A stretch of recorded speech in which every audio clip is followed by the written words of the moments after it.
Thursday. We're going to start the meeting at 7:32 a.m. It is October 17th. And our special guests and commenters are not quite here yet. We don't have a whole lot on our agenda today, but I think it'll be really good because we haven't had a chance to hear from Sophie yet, so it'll be great. And then hopefully Ms. Coburn can jump in and say hello as well. But just a few things, but you know, right off the bat, I guess that we'll let you go. Hi. Okay. Hi. Sorry, I'm late. Oh, you're fine. You're fine. You're totally fine. You can sit wherever you want. Yep. All right. Good morning, everyone. Good morning. Yeah, I think that just overall, maybe we can talk about detail. Okay. Yeah. Okay. Just to go over the general. Well, hi. Good morning. Good to be back. Thank you. I've been back for about a month already. So if those of you that didn't know, I was off on maternity leave for the past 3 months. And so I have a lovely 3.5-month baby girl that's woke up 3 times last night. So, but she's doing great, so we're excited about her. So things that I'm getting caught up on, my world has probably just been focused on recruiting at this point. I think we're halfway through the elementary schools, I hope. So basically, as a magnet director, we go to all the different elementary schools and talk about the program. We want our students to know about options for next year so that they're ready to make that decision in 5th grade. So I'm kind of in the midst of all of that. We have made some updates to our application to try to make it a little bit more comprehensible. I'm curious from parents of what your experience has been with the application in the past and anything that was maybe more difficult to understand, something that could be better explained. We tried to streamline it a little bit better this year. So if you haven't checked out our website, Miss Gita Suggs has helped us a lot in creating a really functional website, so I appreciate that. So a couple things, I guess, to just kind of talk about what's happening on campus in Magnet World here. We just had 2 amazing days of professional development this past week, and I hope you guys enjoyed your kids for 2 extra days. The focus of one of the days of professional development was on PBL, which is called project-based learning. And we actually have to thank KMAG for this opportunity because due to the fundraising efforts from last year, we were able to secure this professional development opportunity for our teachers. It actually started at the end of last year, over the summer. We had 3-day workshop in here where teachers from all 3 grade levels, representing all the core departments, were able to participate in like a 101 workshop of what is project-based learning and really think about the projects that we do in our classroom and how we can really create a real-world context around them. I think it's just really important for our students to really start looking at the content that we're learning, but through a real-world perspective, right? There's real-world application, so to avoid the question of why am I learning this, we're trying to front load that in the project-based learning atmosphere so that we start with the why and then we get deep into the content. So several of our staff have gone through the intense training over the summer. We had like a little refresher in August, and then on Friday we were able to really get everybody on board, and as a whole campus, some of the practices in project-based learning were applicable everywhere, whether you're doing a project or not. And so one of the things we focused on was collaboration, and what that looks like, and how to give students feedback on what collaboration means. And so sometimes our students don't naturally play nice, and so how can we be more explicit in teaching those necessary skills? And so we call those success skills, they're called the 4 C's: collaboration, critical thinking, communication, and creativity. And so right now, we're just focused on the collaboration piece for now, and trying to give our students feedback on how to collaborate. And there's different levels. Obviously, for 6th graders, they come in with different skills than what we expect for our 8th graders to be able to handle. So we're trying to create some vertical alignment there too. So higher expectations as we move forward through the program. So that's kind of where we're at in our own learning and development. Miss Coburn is here. Hi. Say hello to Miss Coburn. Hi, Miss Coburn. Oh no, really? Again? I thought you were gonna be talking. I can talk. Ish. I don't know, do you wanna pick up where I left off? I don't know anyone. I don't know. Good morning, y'all. I am Asthma and Austin. Yeah. It's been a few weeks. I don't know where you left off. So I was if just talking about PBL and yeah. PD days. Yeah, PD days. We had fun the last few days. Joyful PBL with our staff. I'm gonna not talk about that, and then you can tell me if there's anything else Sure. you want me to share. Mm-hmm. Chromebooks are happening. It's real. If you are an 8th grade parent, on the 30th, we will be distributing 1-to-1 devices for every student, every 8th grade student whose parent gives us permission. So we just put it on the website maybe less than a week ago. We have not sent it out officially through School Messenger, but it was in Hornet Herald, and we're already at 25% of families having done the consent online just from that, so we're excited about that. But you'll see that come home if you're an 8th grade parent, and that means that we will be able to shift all of the other devices that we have in our building down to 6th and 7th grade, which puts us in really, really good shape. So we are excited about that it's actually really for real happening coming soon. If you are available to help out, we would love to have some parent volunteers. Gita's hand just went up. I know, I was like, are you So that's volunteering why I to said it help? right then. Thanks so much. If you're able to help out that morning, it is really just, we're gonna be rotating through, and it's just helping kids put a sticker to make sure that everything is barcoded and we can get them in and out of here as quickly as possible. We set it for 4 hours. We expect to be done in 2 if we can get enough hands. So if you're available on the 30th, please sign up to help. What's the expectation for them to have, like, bring it every day? Are they going to use it, like, exclusively? What's the plan? Yes, we will expect 8th graders to bring them every day. We use, y'all know we've shut down cell phones this year. We are enjoying it. We hope you are enjoying it too. It has made for better learning environments for our students. So our teachers have had to tighten down a little bit on the use of technology, waiting for the devices to come in. So we will expect 8th graders to have them here every day because they're not going to have access to the carts in 8th grade core classes. So it will be important that they carry them to school on a daily basis. So one of the things that Kelly, they talked about teachers being able to push like tests and quizzes to a whole classroom. Is that kind of where we're going to use it, like in a research capacity? Am I making sense? Yeah. Like, what if you have your own device, your own laptop? Do you need to get a Chromebook? Because that question was asked, right? If you have your own device, you're welcome to bring that, and that we'll talk. The students will be trained next week. Some of that is in the training. The parent handbook, if you read through it, has some of those pieces in there. We are really pushing for Blend to be the primary interface on our campus. Most of our teachers have moved.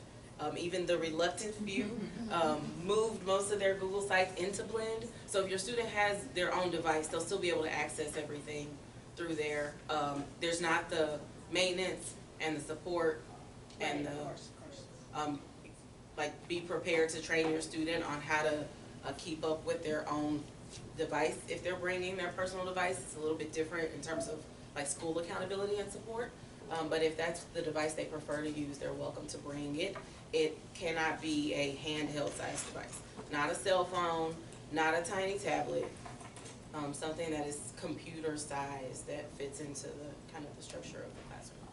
So there's no plan for the teacher to push out a quiz or anything like that through the Chromebook system, right? No. Is that- No, It would be through it would be Blend. through Blend. Okay. Yeah, yeah. Thank you. School changes. I hope you guys are paying attention from wherever you are in the district, whatever your neighborhood schools are. There's a lot going on. We principals were all in meetings yesterday, and the district is working on better, more clear communication about the why behind the proposed changes, the cost benefit of the proposed changes. So that information is coming. As much as we get, we will share with you. I'll tell you that the biggest impacts so far that we expect to see here, there are a lot of movement. There's a lot of proposed movement that impacts elementary schools that feed Keeling. So Maplewood, Blackshear, and Campbell, and some proposed consolidations there. And then we also have a good chunk of families kind of in that northeast, potentially northeast middle school area, or that are transfers to Ridgetop that end up coming here. So there's some pieces that impact us in that way.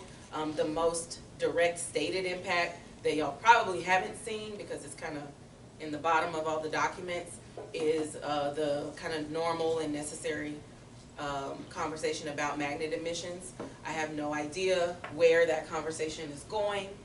We are asking and inviting whoever is the person who's having that conversation to come join us for it, just to make sure that it is a conversation that matches admissions criteria to program design, because sometimes they're talked about separately, which isn't good for anyone. So as we get more information about the vision for moving that conversation, we will share it with you and ask you guys to come and be a part of it. What's the timeline of, for example, any magnet admissions changes in elementary schools? So it's still a few years off, right? I'm gonna venture to say that there isn't one, and I hope it's early. I had coffee, and I'm gonna find the right words, the nice words. They're there somewhere, you can find them, we know you can. Nice word. So, I have nice words too. The short story is, y'all have been around Austin long enough to know that the conversations around magnet emissions and how it happens and where inequities exist is alive and well, and it should be. It's there for a reason. And I'm proud of the work that has been done here in the last 5 years to really dig in and address it. It doesn't look like what anybody in the world, well, our student body doesn't look like what lots of people want it to look like. There are pieces of that are bigger than admissions. We can see the data on which schools we send you the names of students and ask, help them apply, and we get not one application. And so there are lots of layers to it that are not just about the admissions practices. There are pieces before that that don't exist inside of these walls that we need help with, and that depth of conversation just hasn't taken place. So the district knows, new equity officer knows, that we're open and ready for them to come to this table so we can talk about from kindergarten through 5th grade academic programming and how that builds into advanced academics in a way that promotes equity, so that we can talk about this is the information we send out and how can we partner with the elementary schools who don't have applicants in a way that doesn't result in our magnet director, who actually has kids here to serve, being asked to go to every elementary campus 3 or 4 times. So it's a bigger thing than just we don't believe in equity and therefore these are the numbers. And that tends to be like the public conversation, but it's not that simple. And so the district knows that, and I think they are committed to coming here and having that deep conversation. The other parts of school changes are so busy right now that I don't think they've established a timeline for that yet. Yes. So my problem with the school changes piece is that what it says under magnets is there will be changes to the application process. And my problem with that is they don't even know what the current application process is. They don't know what the student body looks like, what the programming is, and so the assumption that there need to be changes is offensive to me, and I'm not the principal. So, I mean, and they have never come over and said, what does it look like, what is the situation? You know, I'd be happier with tweaks or something else, but changes just seems like there's an assumption that it's been wrong. Like, you're doing it wrong and we need to change it. I'm less offended. I'm glad you're offended. I'm not offended because I think it is, and this has been my perspective as an Austinite, irresponsible for the questions not to be asked. Like, they should be asked. They just need to be asked like thoroughly with all of the information. So I'm counting on them doing that part And of the also work. just having some distribution between all of the magnet programs, and they're having some alignment between all of the different admissions procedures. It's very different campus to campus, And the programs are different, and knowing that like the program design has to match admissions if we're gonna set kids up to be successful. So there may be gives in both places, and that's a conversation that we all have to be willing to have. So I will let you guys know. The upside is, it's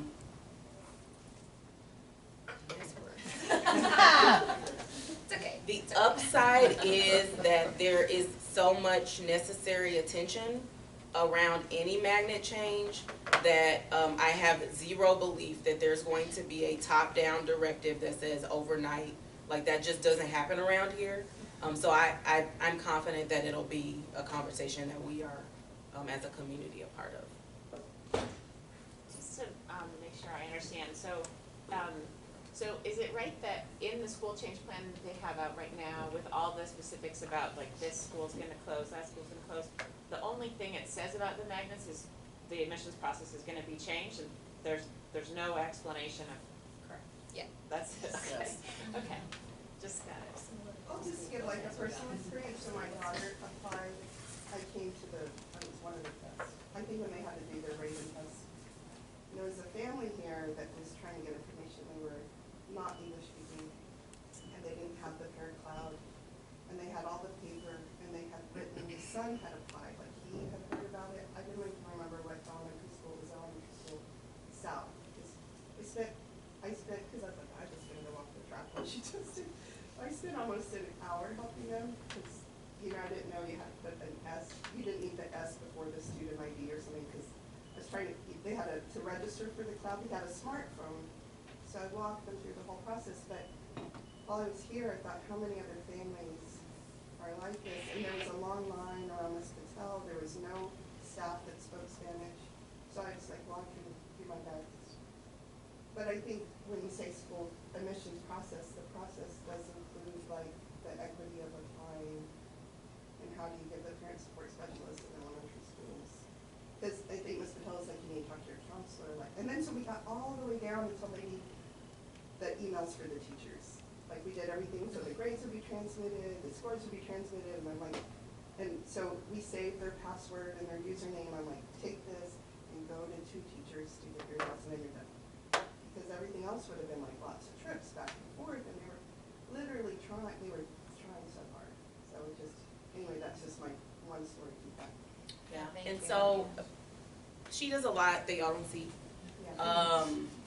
We still do paper applications for that reason. Yeah. We deliver them to every single campus. In English and Spanish. We go at the end of the process over the student who couldn't get recommendations for lots of reasons. We chase them down. We chase them down directly to the school. So there are pieces that district-wide, the application process can be and should be streamlined, so that those of you who have 5th graders and have been through this aren't trying to whack all the moles for all the schools. But those changes aren't necessarily going to result in the public perception and change of demographics that they want to see. Like, this doesn't make this happen because there are academic components also that feed in. And so we're just trying to make sure that all of those things are talked about at once, because otherwise it looks like we've changed admissions and therefore the program is about to be reflective of district demographics, and that's just not, that's not how that works. So we'll keep you guys posted and let you know when the CAC meeting will happen that all of the people shall show. Also, just quickly, the intent to apply, is that a barrier? I can't remember. Is that a barrier here that the parent has to go in, do intent to apply, but like the kid can do all of the, I know that's a barrier at the high school level, so I'm just asking, is it an issue? What I have heard from counselors when I've talked to counselors from campuses that have that issue of helping their families get onto the parent cloud, it's the login piece. They don't have an account. They either haven't made an account, when they registered initially, they've forgotten their password, they don't really use their email that was set up with the account, so trying to do the forgotten password piece gets a little, difficult for families to find that information, and so that's been the experience that I've been relayed of, we try to explain to them how simple it is on the parent cloud once you have the account, but having the account is still that piece that they're working on, and so when we ask, usually registration happens through the cloud, and so how does that work, and sometimes, they admit, families have a temporary email that they use just to get through their registration, but it's not something that they really use, so they forget, all that information. That said, it's still better for us, because we chase less data. Yes. The families who are most likely not to have frequent email use are also the students who need the most support getting their teacher to submit a recommendation.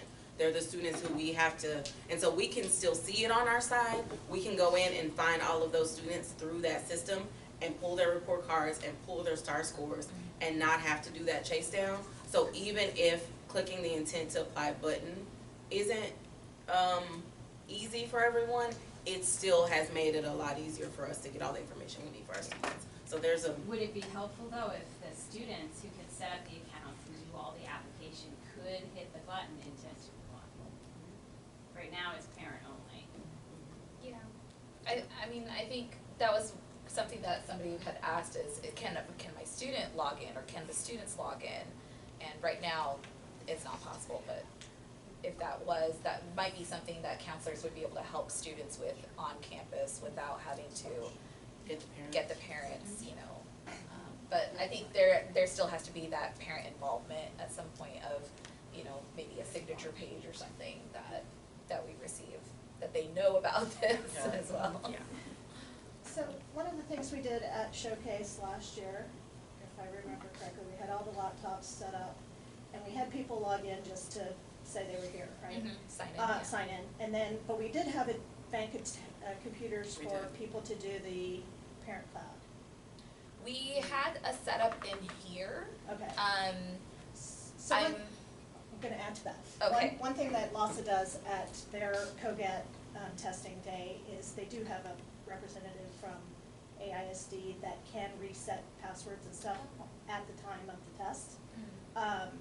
So that those issues, and it's been well attended. We've done it the last 2 years, I think. So that might be something we find whoever that person is and have them, I don't know if it's Showcase or at testing day or something, but that be the, help with that barrier.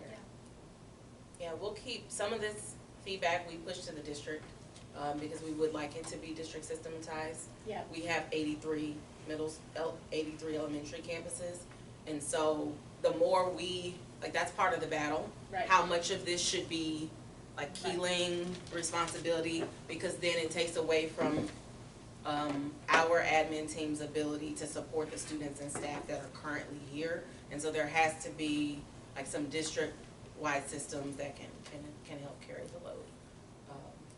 So yes, that's where we are. That's what's going on. Any other? Well, speaking of Showcase, we have Showcase coming up, November 7th, and we need volunteers. So, Spanish-speaking volunteers, if you have that in your background, we really appreciate that. We have Miss Gonzalez, we have Joe Garcia. They'll be on campus, but they could definitely use the help, I'm sure. We also will need. I'm sorry, but so what's Showcase? Oh, yeah. So Showcase is the one big opportunity that we have. It's kind of like a school open house for anyone in the district, for students to come with their families, and they walk around the school, they go and visit teachers' classrooms, talk with current students about their courses. We give them a little map and explanation of these are where all your favorite courses are, basically. And So it's in the evening. it's in the evening, 5:30 to 7:30, I believe. It's a Thursday, the first Thursday of November. And so it takes a lot of people. It is a lot of people that show up. I think last year it was over 1,000. I think it was like 1,200 families. So a lot of building, a lot of people in the building. But we definitely need the parent support with the sign-in piece.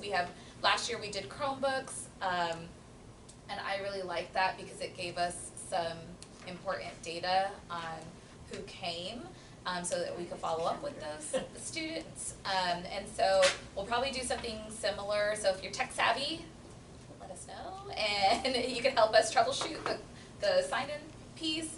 And then we also need some volunteers just to help with parking, to help direct families to where they can park and just set up signs of, hey, you can use this space over here, that sort of thing. Do you know when the kids have their opportunity to volunteer? And the reason I'm asking is because if my daughter's helping out, then I'll be more likely to be here with her and would help out as well. That's happening in the next couple of weeks. Normally there's an all-call for volunteers, and we're doing it a little bit differently this year. These are all of the dynamics that happen in our building every day. Like who volunteers when you say all-call? Well, there's a certain type of kid and certain type of like capital that you have to be the one to raise the hand.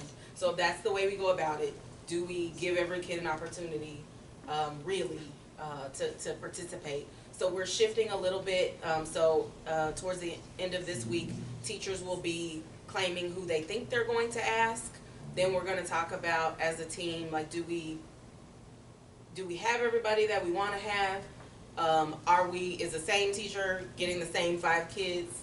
So it'll be probably end of next week before your student gets asked by a teacher, if they're gonna be asked by a teacher. Okay, so that's how the teachers have kids that they have in mind that they think would be a good fit. They invite those kids to participate. Okay, great, thank you. Yeah. All right, I'm running away because I have a call, but I'll be back by the time y'all are done. So if you have other stuff for me, I'll be back. So I know there was I would also say, if you know that your child wants to volunteer, have them approach their teacher and say, hey, I know Showcase is coming up, I'd like to help if there's something for me to do. Okay, thanks. I said it. So this year, and so I will just say, because we're really being intentional about, making sure that we have lots of different students involved with the process, just bear in mind that if your student volunteers and says, I really want to do this, it's going to be... They're more likely to get a no this year than ever before. It's not against them, it's just, we're trying to change things up a little bit. Like the skill to put yourself out there and be the one who says, I want to do this, is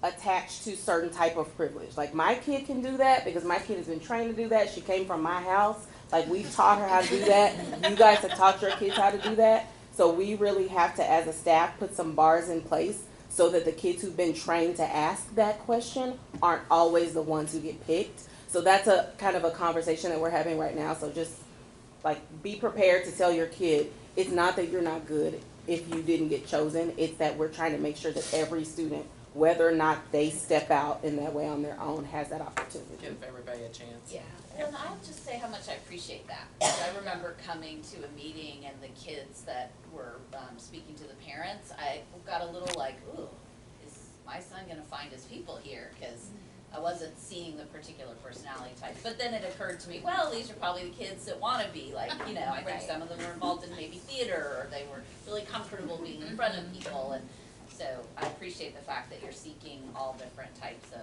students to represent the student population. I just think it's not a natural skill to be a presenter or a leader or, you know, have those skills, and that's our job to take that on to help our students find their voice and still be represented. I think we did that last year. We did some road shows last year, and I grabbed students that lived in those particular areas so that they could kind of go back to their communities and say, hey, this is how my experience. And they would not volunteer if I had just opened it up. But I talked to them and I trained, you know, I kind of prepped them that these are kind of questions you're gonna have. What would you say? Just to kind of, that, you know, little additional prep just needs to take place and they could find their voice. So we're excited. Yeah, just really quickly, because I need to go, but we're new this year, so I'm wondering, is there another night that's not showcased for prospective parents, but like more like an open house, where you just go and see the kids work, or is that not a thing? We don't have open house beyond what was already at the beginning of the year. Yeah. So there's Okay. not additional times that we, you know, have slated as come see your student work. But there's so many different productions that happen. So if your student's part of any of those, then that might be an opportunity to come see their work. I just had a suggestion. So last year, I remember that Dee was kind of overwhelmed with the number of families that were coming in who didn't speak English, and, you know, it takes a long time to explain lots of different things. And so I know that LASA has National Honor Society. The kids need to earn hours. Volunteer hours, yeah. And there's a Hispanic Students Association at LASA. Many of them are fluent. I don't know if they could come in, like 3 or 4 kids, and get their volunteer hours. They're always looking for it. If it's sponsored by NHS, they get more credit than if it's just, anyway, it was just an idea to get folks. There's also a resources. National Spanish Honor Society that my daughter's a part of. Well, I don't think that they need specific volunteer hours, but they're in Spanish 6, and it's like, it might be a place to reach out to get extra bodies who can. I appreciate it. We could kind of take a look at some of those options and see if there's an opportunity to kind of like train the students on how to be of assistance, but we can take a look at that. Ms. Collins, could you speak about National Junior Honors? Yeah, so that was on my list. Thank so you. it's a great segue. So NJHS is a National Junior Honor Society, and that is open to 7th grade and 8th grade students on campus. And so we will be sending out invitations Monday. And basically for a student to qualify for NJHS, it's based on their cumulative GPA from the previous school year. And that is just across the US. It is 3.5 or higher. And so we were finally able to collect that data. Don't get me started on why this is not easy to access. So we'll be sending out that information on Monday. We're only giving it to students. I think if you got a Duke tip notification from me maybe earlier this year, I sent it out to parents because parents are more curious about that than students. But for NJHS, we're really wanting our students to take ownership and leadership in that regard. And so the students will be receiving those notifications. They'll be receiving it in their science classrooms. There's quite a few different items that students need to complete in order to be part of NJHS. So it's not just, oh, you got 3.5 or higher GPA, you're in this club. We really want our students to take an active role in that membership. So there's gonna be some guidelines and checklists, maybe just if your student receives one of those letters, just kind of help them through that process. They get 2 weeks to do that initial checklist, so it'll be due November 1st. And then the induction notifications will be sent out the following week. So if you're looking out for any of that, it's coming up. So we'll rifle through your students' backpack if we need to to help them. But it's really going to be on them to try to be responsible about this. Any questions about NJHS? The other thing that I think there was questions about was Duke Tip. For those of you that don't know, Duke Tip is open to all 7th graders. It's a nationwide 7th grade talent search. That's what it's called. We have no affiliation with them. They simply send us some letters saying, hey, can you send this out to your students that meet this basic qualification? Their qualifications are based on STAR scores from the previous school year.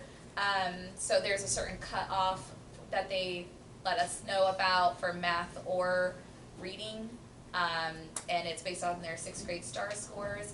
If your student doesn't qualify based off of that, you could look at your student's 5th grade STAR scores, but we use the 6th grade STAR scores to send out the notifications. And basically, you know, different parents might be able to speak to why this might be useful. Basically, if your student gets that invitation, they are invited to sign up for the SAT or ACT within this school year. And that is basically giving students an opportunity to take a high stakes test within the middle school atmosphere. And based on the students' level of proficiency, they have certain cut-off scores. Depending on how they do, there's certain summer camps that might be available to them, and all of this comes at a cost. So just keep that in mind, that you know there is a cost to taking the test, there is a cost to the summer camps that are available. There are scholarships available for students that qualify. I think Miss Jo Garcia was helping, I don't know if you were helping with that too. There are some scholarships. We have someone who's been gracious enough to provide us that. And also, if they are on the free and reduced lunch, that the fee is a little different. So we just need to get that letter that says they qualify for that. Mm-hmm.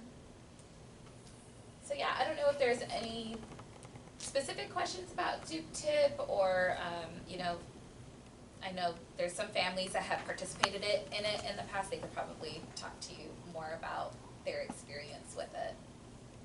But I just want to make sure, like, I have a 9th grader. He did it in 7th grade. The only thing I would say is, like, the taking of the test was a good experience for him. It kind of prepared him better to, like, not be, you know, more curious when he gets older, when it's real. I mean, there's just no pressure when you take it in 7th grade. It's just like, just go see what it's like. I hope there's no pressure. And that's what. Yes, I know. I think it just sets them up in a different way for the future when it's more high stakes. And it gives them like some valuable feedback and reports, right, on areas that a student might have done really well in, or opportunities for a little bit more progress. But they're taking a test in 7th grade that they really should be ending up taking in 11th grade or something. Right. So to kind of keep that with a in perspective. They are taking the real SAT and Yes. It is a real ACT. SAT And and they're sitting in a ACT. classroom full of 11th and 12th graders. Yes. They're not, Yeah. it depends on the testing location. It depends on the Mhm. testing location. Both my kids were in rooms with seniors and Yes. juniors, Same. which was intimidating for them when we walked, drove up to the school, and they were like, oh, these kids are huge. But it's a thing. Yeah.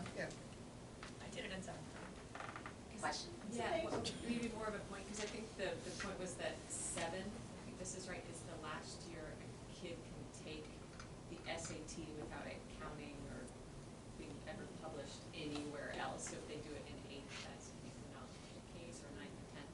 So it's kind of like the chance to do it with no pressure. Yeah, because Doesn't affect their. yeah, right, because It's not later it gonna get has to sent at to a least college. be on the transcript. know plenty of people that take it multiple times as well, so, you know, in high school, so, because you're able to retake it and submit your latest or greatest scores, so I think, so I'm not sure of. Because I had heard of that and I've Yeah. said you could do it regardless. Sure. Up to some, but maybe it doesn't.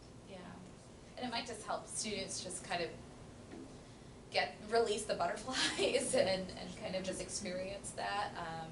But yeah, if it's met with the atmosphere of low stakes and yes, you're paying for it, so it does matter, but you know, it's not the end of the world if your student doesn't do well on this particular exam. Just one other last thing that was on my to-do list. Ms. Jenna Martin is our GT coordinator. GT is gifted and talented. And so if your student is, if you are seeking to have your student tested for that, we do have some paperwork available to kind of get the ball rolling. So if you think that your student still may need to be tested for GT, just let me know. I have some English and Spanish versions of the information.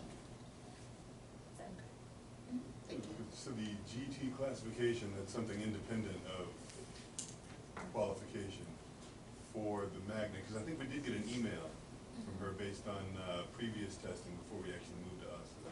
Right. Our son had testing and we just received a notification saying that that testing qualifies him to be classified as GT, and I just didn't quite understand the distinction. Yeah, so part of the magnet program, it's not a pre-qualification to have a GT as an identifier. Many students do, but not all. And so this is an opportunity to take a look at some of the services that we provide through GT services. And so it's good background information for teachers as well of knowing that there's that identifier. But just so that the student can have their needs met, and it kind of shows you what areas they might be GT qualified in, so that it gives a little perspective on, you know, student strengths. So if we receive that information in email, that's probably already been shared with. I would assume so. necessary I can give you a folks copy of this as well, just to make sure, and you can follow up with Ms. Jenna Martin for more information. Yeah.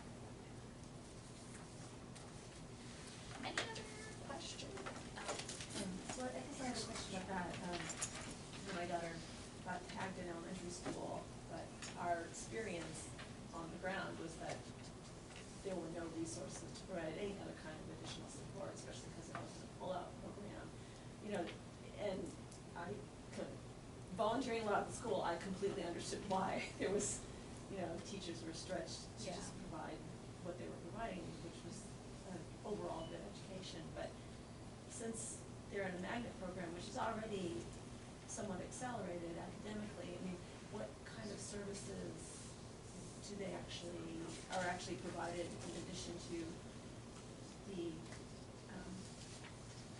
The core curriculum, yeah. academics experience they're already getting by the fact that they're at the magnet program? Honestly, that's a great question, and then that's something that we've talked about as a district in general. You know, what are the services that we provide for our GT students, and some campuses might have more resources available to be able to do those pullouts rather than other campuses. But as far as on our campus, all of our teachers, because many students are GT identified, all of our teachers in the magnet program have the GT certification, and so just kind of moving forward, depending on whatever campus they move on to for high school, if your student has the GT identifier and they're in a class, it means that the core teachers would need to be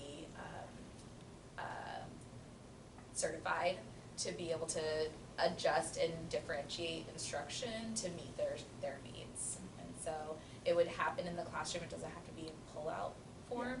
And so it might just be differentiating the products that the student might be able to produce to show mastery of a concept or something. So I just have one comment on that. It's kind of secondhand information because I thought it didn't really matter either. Like, who cares? No one ever pays attention. Well, someone told me that at Austin High, they track you into like the pre-AP classes if you're GT, and if you're not, you have to like, I don't know if you can get into them or if you have to try extra hard to get in. You don't get priority. You don't get priority, okay. Yeah. What I was told, So it this does was matter. early in elementary school, so it may have changed, but my understanding was that, yeah, the only thing that we saw that it might provide is that someday she might Right. be able to get into a class that might otherwise be small. It's Because they are actually required to take those classes as well, and if they choose not to, they have to drop that label. And if they drop the label, they can't get it back. Then they don't have, right, and Unless they that no longer changes. have permissions. They'd have to retest. That brings up another question. If they are identified early, say like in elementary school, does that track through their entire academic career? Once you've been identified as GT, typically in AIZ, I think it's around 3rd grade that everybody takes the qualifying test just to see. And it stays with you. And then, I guess, there's just additional opportunities to be tested for it so that you can have additional opportunities later on.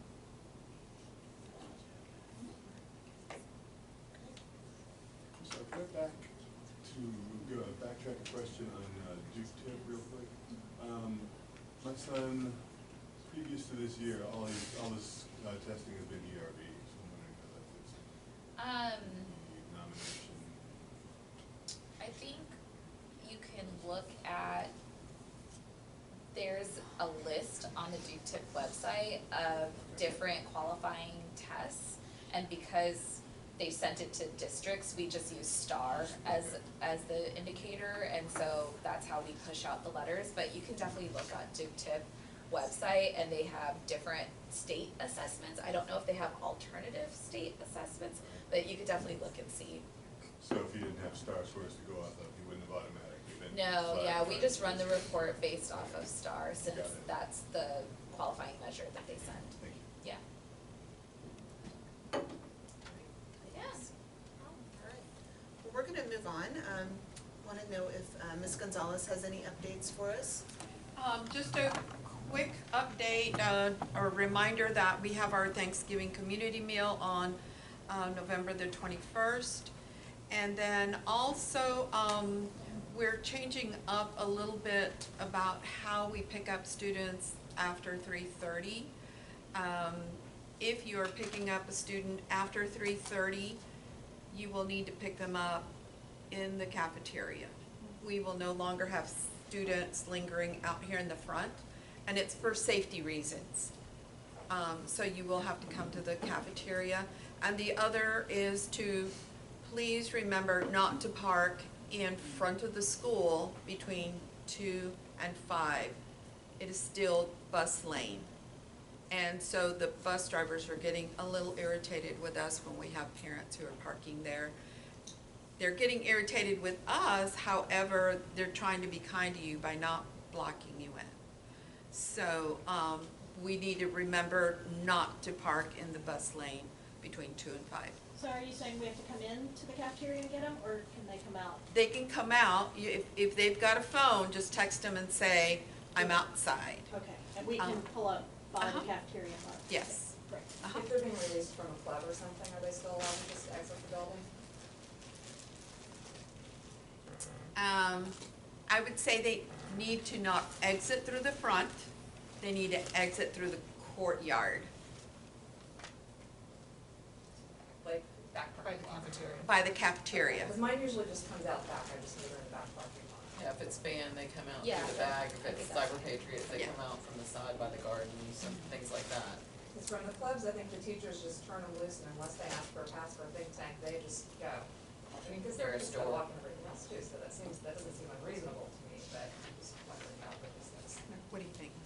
I think that as long as they're not blocking the front, then they should be fine. So whatever exit, like if they're exiting to move to a vehicle or to walk home, you're making your way out of the building and They off just the. don't want them clustering out. We just don't want them Right. clustered. Yeah, Right. that's fine. If they're going directly to the car, Yeah. exit. But if if they are having to wait, they need to be going to think tank. Think tank.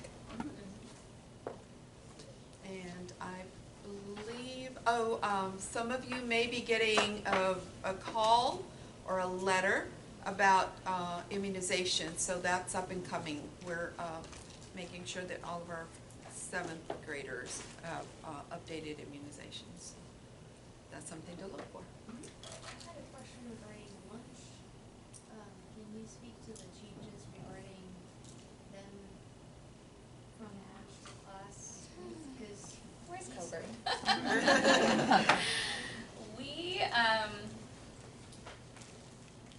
We started experiencing students having a lot of energy, walking to and from lunch.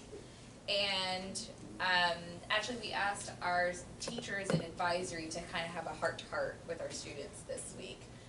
So it might be coming up if your student hasn't experienced it yet. Because we asked them, you know, do you enjoy having our teachers walk you down and walk you back? And, you know, there's some feelings about it. And honestly, this is a practice that I've always experienced at the other middle schools that I've worked in. But we asked them, you know, why do you think that this is? Why do you think we're doing this? Why do you think we needed to move in this direction? And there are some really interesting conversations that are happening in advisories. So I'm curious if your student has been part of those conversations, because we're looking for solutions. Solutions to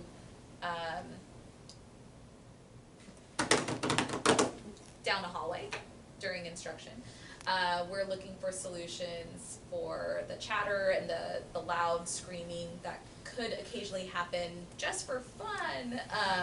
That happens, you know, to and from the cafeteria. And classes are in session, instruction is getting disrupted, and so we're asking for a we solution with our students. Why do you think these things are happening, and how can you help us with getting this to not happen?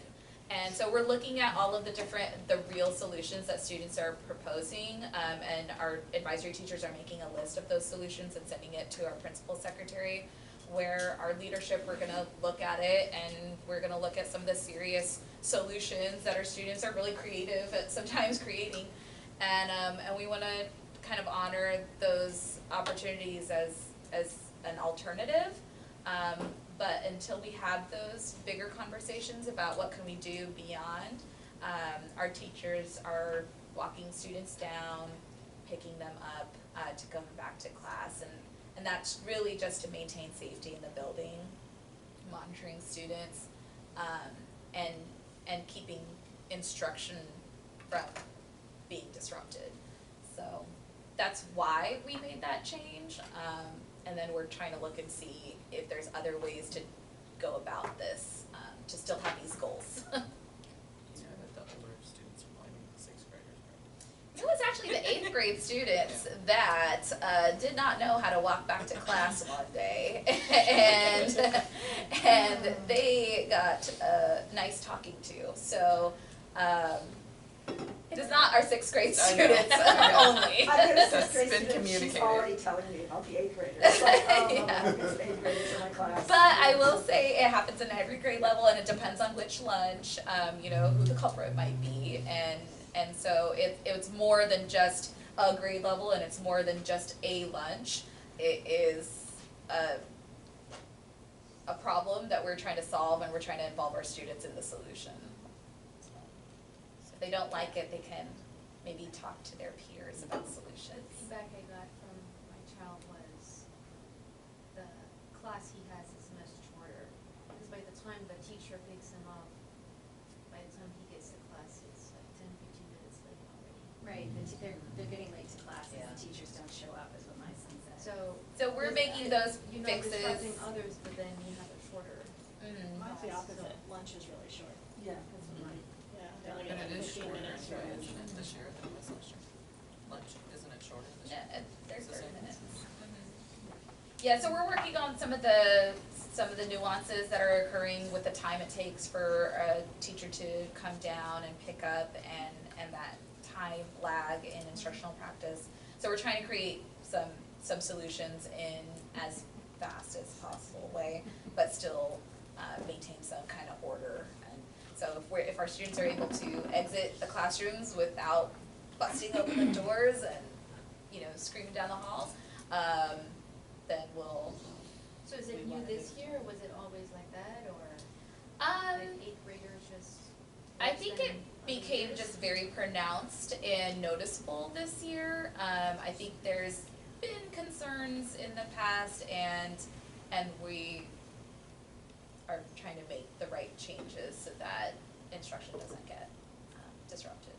So it's not necessarily a brand new thing for this year, but it's become heightened. So, yeah.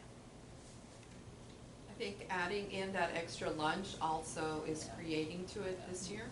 There's no time in between the lunches to calm down the hall. So there's students walking to lunch and there's students walking out of lunch. So we've had to create this little map for students to follow so that we have proper entry and exits. And that was not something that we had in the past because we have about 5-10 minutes in between each lunch. So it was only one group of lunch students walking at any given time, so we knew where they needed to be. They needed either get to lunch or get back to class.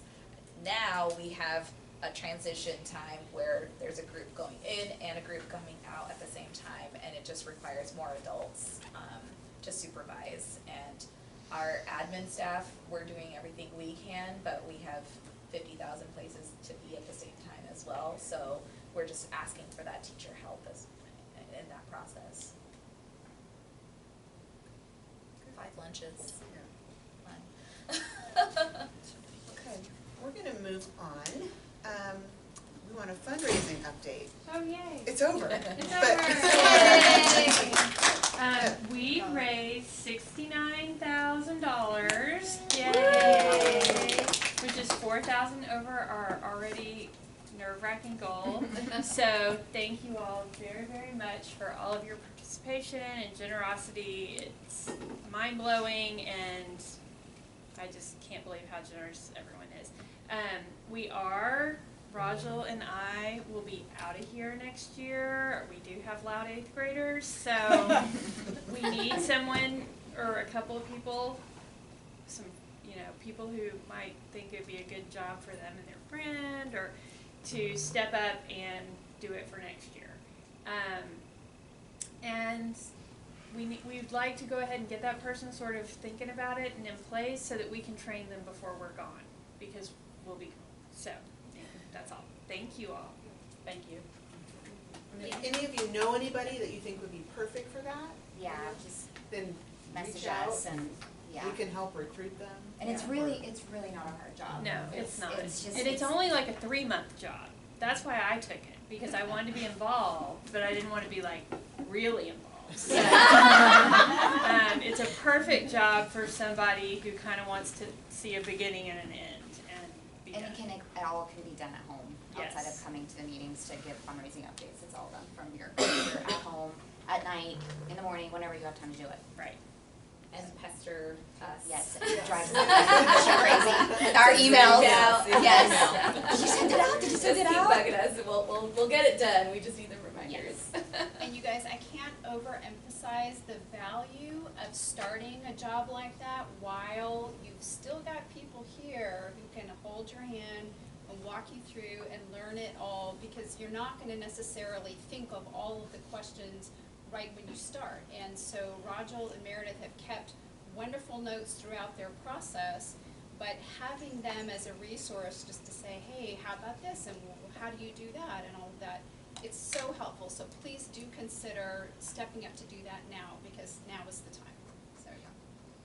And just to say too, the secretary role will also need a replacement next year as well. And it's the easiest one up here. Just take some notes. Yeah, absolutely. Yeah. You're a fast writer. Awesome. Great, thank you. Thanks y'all for all your help on that. It was a lot. Is there anyone here from PTA with any updates?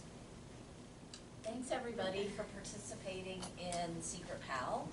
It happened and every teacher received something, every teacher that had signed up. So I know many of you in this room participated, and we just want to say thank you. And there's still an opportunity to become a PTA member, so ask other parents if they're a member like you are, because all of that membership helps to support the whole school, including our teachers. So thanks again for your membership. Thanks for participating in Secret Pal. Coffee Cart will be coming up in November, so that'll be the next opportunity for our parents to help out and support our teachers. Very similar to the Secret Pal process. There'll be emails, there'll be the Hornet Herald, there'll be a sign-up opportunity to bring various foods and drinks to support our teachers. Everybody should have access to the meeting minutes from our last meeting. I think we tried to put a copy on every table. And so if you've had a chance to look those over, we just need to get those approved. If we can get a motion. A motion to approve the minutes. Thank you. Thank you. September 12th. All right, all those in favor? Aye. All right, meeting minutes are approved. Okay. If there's any other questions, I think. Or you have a question? No, I don't have a question, I want to add something. The next KMAG meeting is the high school options. Yes. Yes. Everybody should know that meeting is not taped. Yes.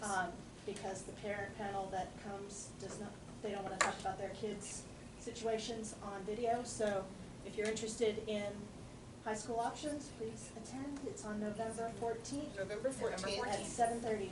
Yes, come early, get a good seat. It's one of the most crowded meetings. It's a big meeting. Yeah, Yeah. and it's kind of awesome. Yeah. Yes, every year, yes, every Yep. year, in November. Well, Yes. as a secretary, then I'll just. And there's a big I'll panel. Just wait. So, I mean, as you mentioned, so we try and have parents from almost every high school that would be an option, a logical option for people from the Keeling Magnet Program to go to. So we'll have, you know, Austin and Lhasa and Anderson and McCallum and And Bowie. Yes. Those If are the you have two. any other ones besides those 5, let me know. Yep. And do you have all the representatives you need for I representing all started the working kids? on it last night. I've got 2 of the schools represented and some contacts at 2 of them. I have to get a new MAC person. Do you need a Bowie person? I have a Bowie person. Because we have a teacher who has a kid right now, and there's 2 teachers at A Bowie. teacher here, Teacher at Bowie, you have a teacher at Bowie that has who has a kids. kid here. Okay, so we tried not to get teachers, although I did ask Mrs. Webster to come for Austin High because she has a 6th grader here and a 9th grader at Austin High. But I told her she is not allowed to talk about anything AISD official. So if a parent asks her, so what was the transition like and how much homework? She has to give the parent perspective, not the AISD one. So you and I can talk, and if that parent you think will be able to not, you know, sometimes you have to not say the AISD line. Yeah. Well, if you didn't have somebody, I would put you Okay. out there. But if you do, you're good. And I might have a McCallum person, Oh, good, so we'll talk. awesome. I'm looking for fine arts if possible, but if not, that's fine. Okay. All right, I think we're done. So, Do you have anything else, Ms. Coburn? Can you just pull from last, these are all the things that come to us. Important that we try our best, if we're doing it in this building, to have every high school represented. We know that there are majority options, but when we speak to them as logical options, as if the others aren't, it doesn't really present us very well. So we can pull from last year and see which kids we have in other high schools and at least try to get, like, make sure all the high schools are That'd be represented. great, thank you. That is exactly right. okay. Yes. All right, great. All right, 8:35, we are adjourned. Thanks, everyone.